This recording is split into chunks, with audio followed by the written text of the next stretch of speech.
is Utah at Florida. Now, Utah originally was a 1.5 favorite. The line has moved to 3. That is Utah being favored by 3 points. And again, this game is in Gainesville. So it's not like Florida's going up to play Utah at their house. No, Utah has got to make the travel to the heat and the humidity and play in the swamp in that ruckus environment. So with Utah being favored, we're going to talk about Florida first. How does Florida win this game? Well, there's a couple of ways that I think they could win this game, one of which being maybe that deep running back room for Florida is able to kind of catch their tempo. And with 3 or 4 guys that they can play, including Montrell Johnson, the Louisiana transfer, if they can catch their tempo and just sort of be that runaway train with the heat and the humidity like we talk about, if they can wear down that Utah defense, could open everything else up for them. But another storyline, another facet I really want to hone in on this game is Anthony Richardson making his first start as the guy at Florida. He kind of traded snaps last year with Emory Jones, but Anthony Richardson getting to be QB1 for Florida opens up a world of possibilities for their season. They will go as he goes ultimately when it comes to how we talk about their 2022 season.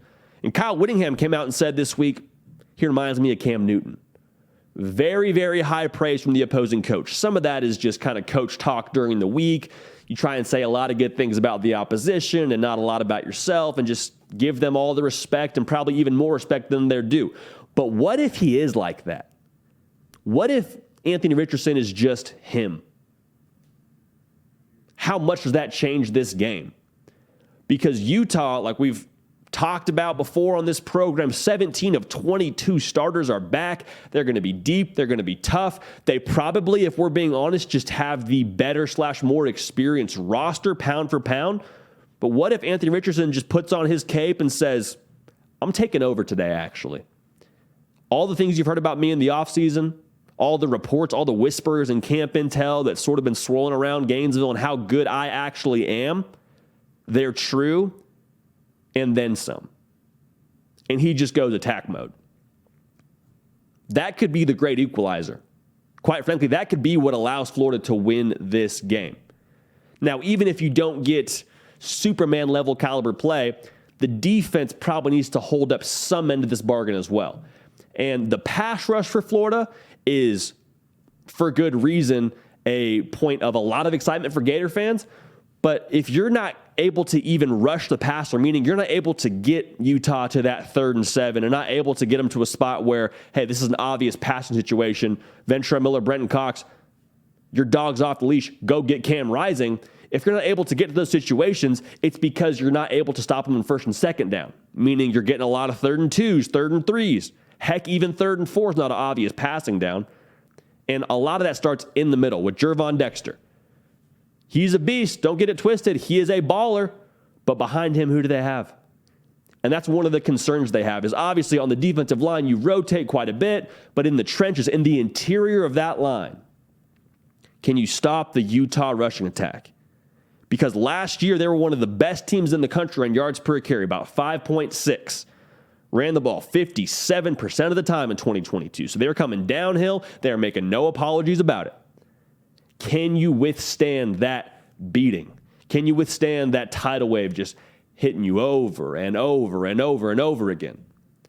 Because if you can't stop them 1st and 2nd down, Ventura Miller and Brenton Cox, those freak shows on the edge, they're not even going to have a chance to rush the passer.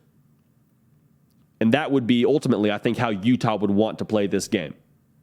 Now, if you can stop the run and you can pin your ears back on 3rd down, well, then good things can happen for Florida. But I think that's ultimately what it comes down to. Can you play the interior line well? And can AR either be just the man that makes all the difference, or can he keep from making those crucial mistakes down the stretch that ultimately would lose you this football game? So we'll see what happens there. But for Utah, kind of what we just talked about. They're going to pound the rock. Utah, to me, is a team that is so sure of their identity. I mean, Kyle Whittingham has built not just a team, but a program over there at Utah, and I respected the heck out of it. They're going to run the football at you. Like I said, 57% of the time. Tavion Thomas, 1,000 yards rushing a year ago. had a little bit of fumble problems early in the year, bounced back. Cam Rising, really experienced after having won the job last year and played in some big games.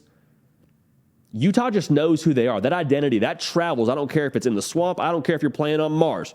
If you know who you are, that travels game to game. And also, it gives you some composure. Now, granted, the swamp is going to be hot. It's going to be crazy. But when you know what you have within that locker room, you don't have to second guess it at halftime or second guess it in the fourth quarter when it's 4th and 1 and we got to get it.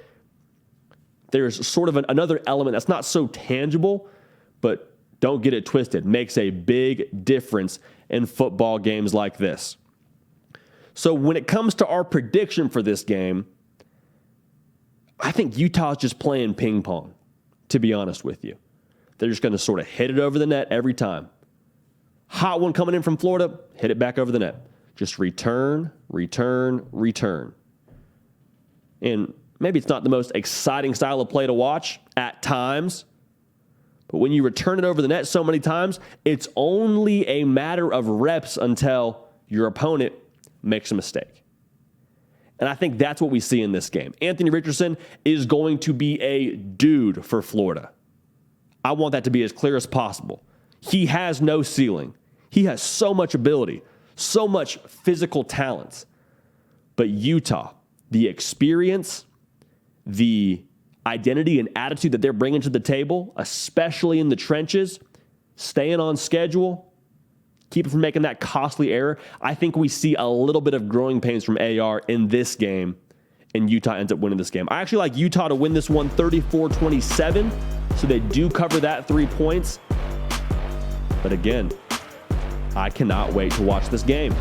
Hey y'all, thanks so much for watching. Subscribe to the channel here to make sure you don't miss an episode of The Hard Count. Also be sure to check out other videos on the On3 YouTube channel.